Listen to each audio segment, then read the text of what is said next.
Benefit షోలు ఉండవని ముఖ్యమంత్రి స్పష్టంగా చెప్పారు. నిజంగా బెనిఫిట్ షోలు అవసరం అంటారా? టికెట్ రేట్లు పెంచడం అవసరం అంటారా? అంటే ఇది నేను 15-20 ఏళ్ల నుంచి చెప్తున్నా, బెనిఫిట్ షో అనేది వెయ్యకూడదు. అదేది ప్రీమియర్ షోలు వేయకూడదు. వేయొచ్చు ప్రీమియర్ షోలు, మేము వేసేవాళ్ళం. నేను మొగుడు కావాలి లాంటి సినిమాకి దగ్గర 20-25 ప్రీమియర్ షోలు వేసా ఫ్రీగా. అక్కడ మన జనానికి మెడ్రాస్లో ఉన్న వాళ్ళందరికీ చూపించేశాను. ప్రీమియర్ షో అంటే ఆల్మోస్ట్ ఫ్రీగా చేసేవాళ్ళు. ఇప్పుడు ప్రీమియర్ షోలు అంటే దాన్ని డబ్బులు చేసుకున్నారు, దాన్ని క్యాష్ చేసుకున్నారు. అది మొన్న అంతకుముందు వీడియోలో నేను పెట్టాను. మనకి సినిమాకి తేడా వచ్చేది ఒక 100 కోట్లు. హిట్ సినిమాకి, ఫ్లాప్ సినిమాకి అయితే ఫ్లాప్ అయితే ఏ రూపాయి తేడా రాదు. టికెట్ రేట్ పెంచినా తేడా రాదు, టికెట్ రేట్ తగ్గించినా తేడా రాదు.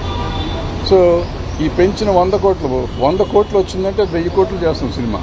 1000 కోట్లు చేసిన సినిమాకి 100 కోట్లు తగ్గితే కొంపే మనకు. ఎందుకంటే ఇలా 500 కోట్లు మించి సినిమా తీయలేం మనం, ఎంత ఖర్చు పెట్టినా కానీ.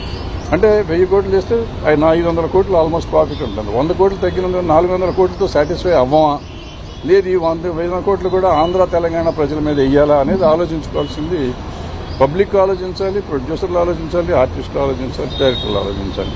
దీనికోసం మనం ముఖ్యమంత్రుల దగ్గరికి వెళ్లి దేహి అని అడుక్కోవటం అనేది తప్పు అనేది నేను గతంలోనే చెప్పాను, ఇప్పుడు చెప్తున్నాను, ఎప్పుడు చెప్తాను. మరి ఇప్పుడు మొన్న జరిగిన చర్చల్లో కేవలం పెద్ద సినిమాల చర్చలు మాత్రమే జరిగినాయి, చిన్న సినిమాలకు సంబంధించిన చర్చ జరగలేదంటే చిన్న సినిమాల నిర్మాతలు అంటున్నమాట.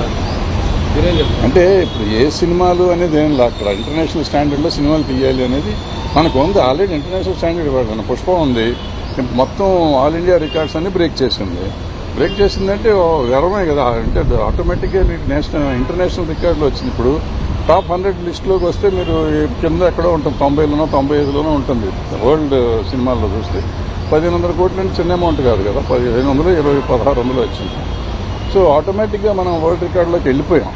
ఇక్కడ ఏంటంటే మనం ఇక్కడ ఆల్రెడీ సినిమాలు తీస్తున్నాం. ఇక్కడ తీయింది ఏం లేదు, మనకు అన్ని భాషలు, తెలుగు, తమిళ్, కన్నడం, మలయాళం, హిందీ, ఒరియా, బెంగాలీ, భోజ్పురి, మరాఠీ జరగలేదు. మిగిలిన అన్ని భాషలు ఇక్కడ జరిగింది. మరాఠీ కూడా జరిగింది. మరాఠీ కూడా సైరాత్ ఇక్కడ జరిగింది. సో ఇట్లా అన్ని సినిమాలు ఇక్కడ జరుగుతూ ఉంటే ఇప్పుడు కొత్తగా మనం దీన్ని చేసేది ఇంగ్లీష్ సినిమాలు అంటే వాళ్ళు ఎక్కడెక్కడో తీస్తుంటారు, ప్రపంచాన్ని తీస్తారు. మనకి అప్పుడప్పుడు గాంధీ ఇక్కడ తీశారు, ఇట్లా చాలా సినిమాలు కొన్ని తీశారు ఇక్కడ. సో తీస్తారు.